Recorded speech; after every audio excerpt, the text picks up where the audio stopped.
Salve amigos, bem-vindos a mais um podcast, videocast do canal Zump.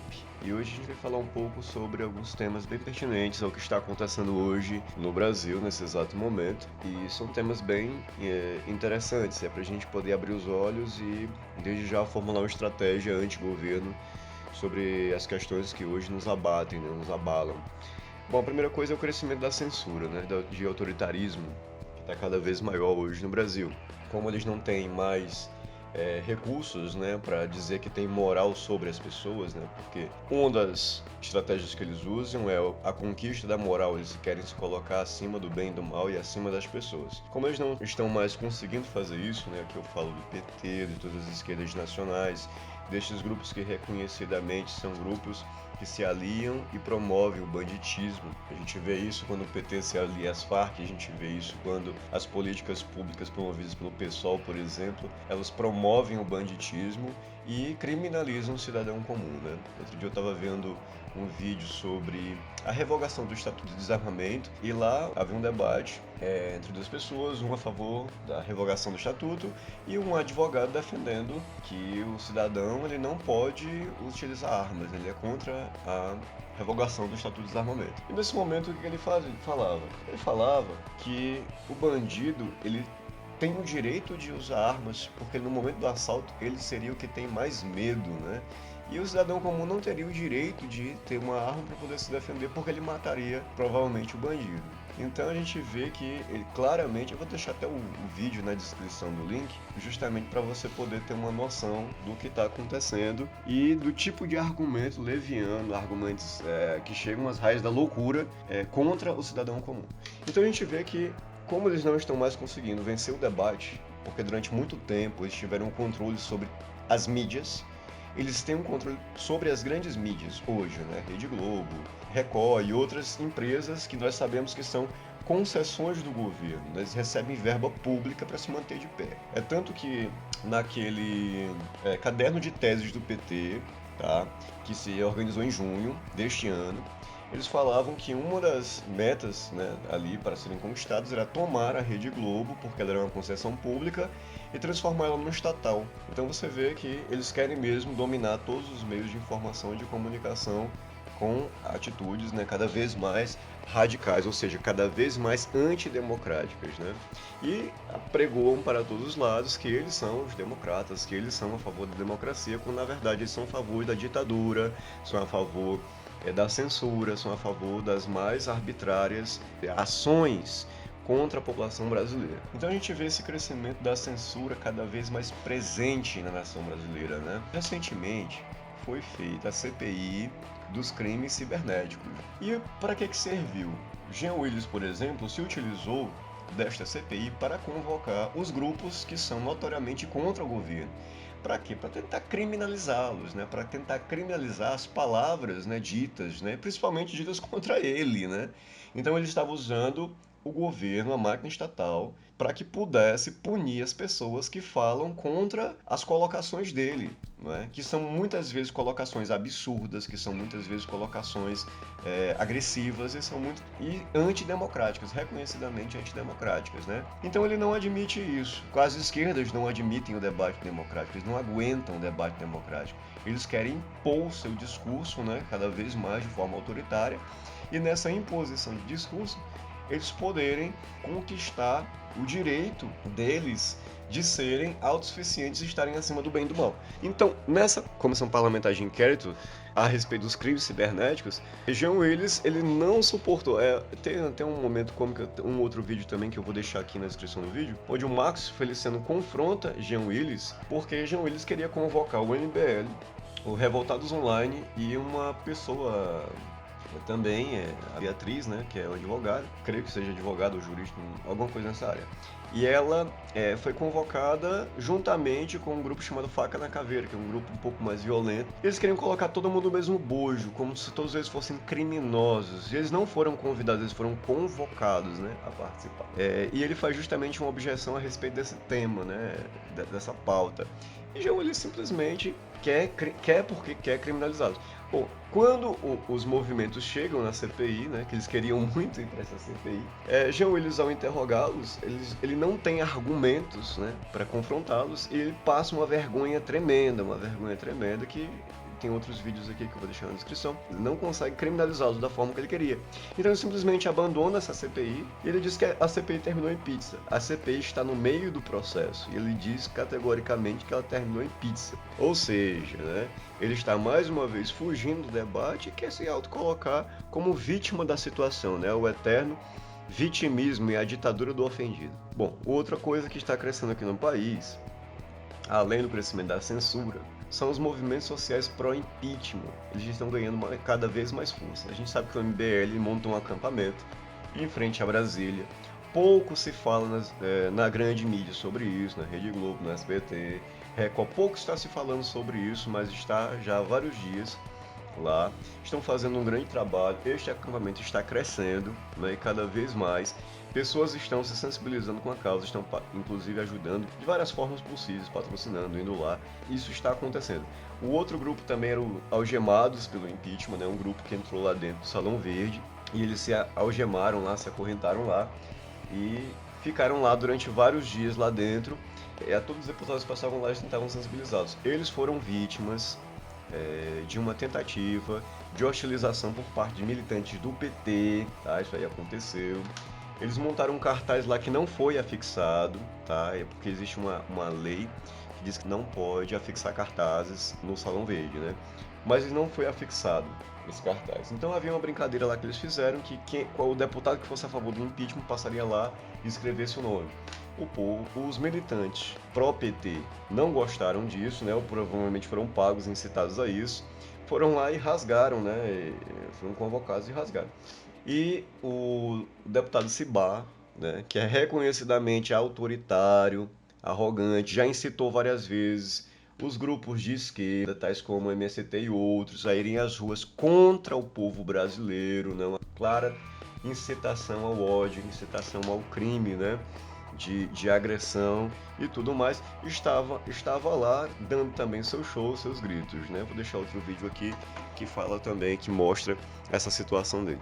Então está se gerando no Brasil todo esse estado de coisas, né? Esse estado de protestos contra este governo, que é reconhecidamente o governo mais corrupto da história.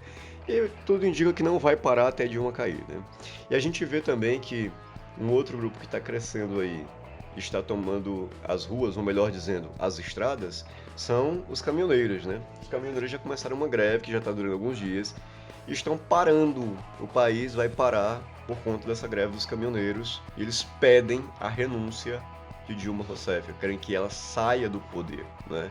Tu sabe que os comunistas, né, a partir do momento que eles chegam ao poder, eles não admitem, eles não querem a alternância de governo, eles não admitem alternar com outros governos de outras orientações, assim como acontece na democracia normal, porque eles não são, por natureza democrática, eles são ditatoriais por sua própria natureza. Então é possível que ela já resista aí a mais e mais dias, né, mais e mais tempo. Mas essa greve ela vai continuar. Então, a gente vê que este fenômeno, tá, ele está ganhando força. E um outro fenômeno que está ganhando força também é o movimento que já está sinalizando, que é o movimento da desobediência civil. O que é isso? É um conjunto de técnicas e táticas pacíficas que a população adota para poder derrubar o governo. Então, livros como o livro Da Ditadura à Democracia, do escritor Gene Sharp, ele descreve uma série de técnicas e táticas pacíficas que se usam para derrubar um governo, né? Não mais pela força armada, mas pelo conjunto dessas táticas e técnicas para poder desestabilizar o governo. Então, dentre essas muitas táticas e técnicas está a utilização de cores e símbolos, utilização de slogans, sabotagem, boicote, criação de instituições de iniciativa civil. Isso aqui é importantíssimo. Então imagine que determinados grupos da sociedade criam instituições, associações próprias, para que cada vez que o governo lhe faça algo, essa instituição civil, de iniciativa civil, vai lá e combate o governo. Isso vai cada vez mais desestabilizando o governo vai perdendo legitimidade cada vez mais. Então, por exemplo, digamos, se a gente sabe que um dos alvos grandes do comunismo e um dos alvos grandes do bolivarianismo que se abate sobre a América Latina é justamente os movimentos cristãos, porque eles são contra boa parte da agenda de esquerda, né? Contra o abortismo, contra a violência, contra o terrorismo, porque eles são a favor de tudo isso, né? As esquerdas são a favor de todas essas coisas, contra as drogas.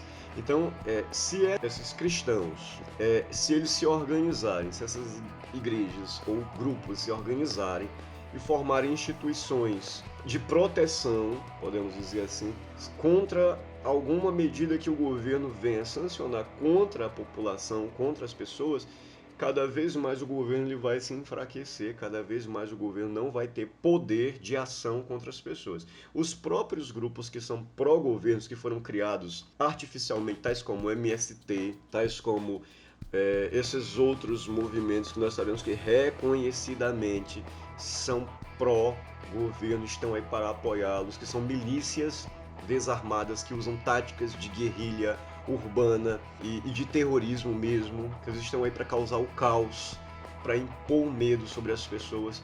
Então, se essas instituições elas forem criadas para agirem contra, né, estes grupos, então a gente vê que cada vez mais eles vão perdendo força e nós, a sociedade civil, vamos ganhando poder contra o governo e sobre o governo.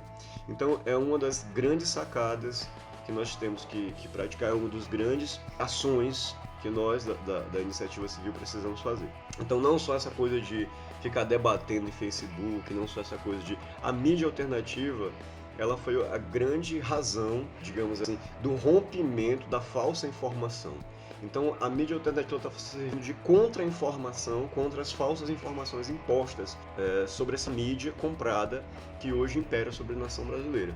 Então nós vemos, por exemplo, que blogs e pessoas hoje no Brasil elas estão com muito mais respaldo, estão com muito mais poder de convencimento do que certos jornais e de certas iniciativas ligadas ao governo que estão aí para impor a informação do jeito que eles quiserem.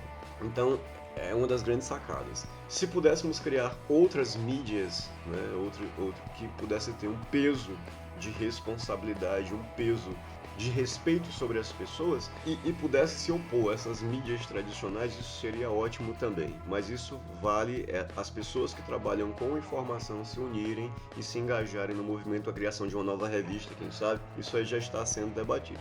Então, outra coisa que nós precisamos fazer urgentemente, que o movimento da desobediência civil ele requer, é o rompimento da atomização. O que é isso? É o rompimento daquele medo de falar contra o governo. Então hoje eles querem impor de tal forma a legislação e a CPI dos crimes cibernéticos foi feita para isso, para impor medo sobre as pessoas, para que ninguém fale sobre o assunto, para que ninguém se opine, para que ninguém demonstre sua opinião, quando na própria Constituição brasileira nos é garantido o direito de liberdade de expressão e é vedado o anonimato. Então a gente sabe que eles estão tentando fazer de tudo para silenciar as vozes discordantes. Mas é justamente agora que as vozes discordantes precisam se impor e expor todo o mal que eles estão causando, tá? Então, o rompimento da atomização, ou seja, do medo de se pronunciar, isso também está descrito no livro Da Ditadura à Democracia, eu recomendo a leitura dele. Tem até um documentário feito sobre este livro, eu vou deixar aqui também na descrição do link para que todos possam assistir, ou se quiserem baixar o livro também, eu acho que ele é bem disponível na internet, e ler também sobre esse assunto, eu acho que é importantíssimo. Quanto mais informação souberem, melhor. Então, quando o rompimento da atomização ele acontece, as pessoas se tornam livres, né, para poder escancarar e denunciar todas essas questões. Por último, concentrações, marchas e passeatas são coisas que já vêm sendo feitas. O movimento MBL, né, Movimento Brasil Livre, o movimento Vem Pra Rua e outros movimentos também estão aí se concentrando para poder derrubar este governo, para mostrar que o povo é contra. Mas ele só tem poder de propaganda, tá? Precisam ser feitas ações jurídicas o máximo possível. Então, a meta número 1 hoje é derrubar Dilma do poder. Ela precisa cair do poder, ela não pode mais permanecer lá. Primeira coisa. Segunda coisa é não admitir mais que o PT exista.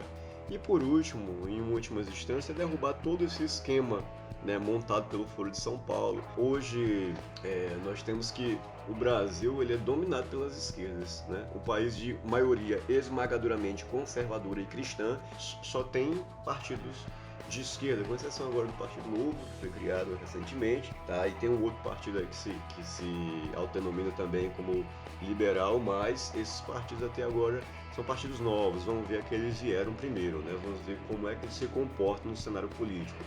Bom, é isso. Esse foi o nosso podcast de hoje. Nós desde já agradecemos a audiência e fique ligado por um Brasil mais justo, por um Brasil melhor e um Brasil livre desta corrupção que se abate sobre ele.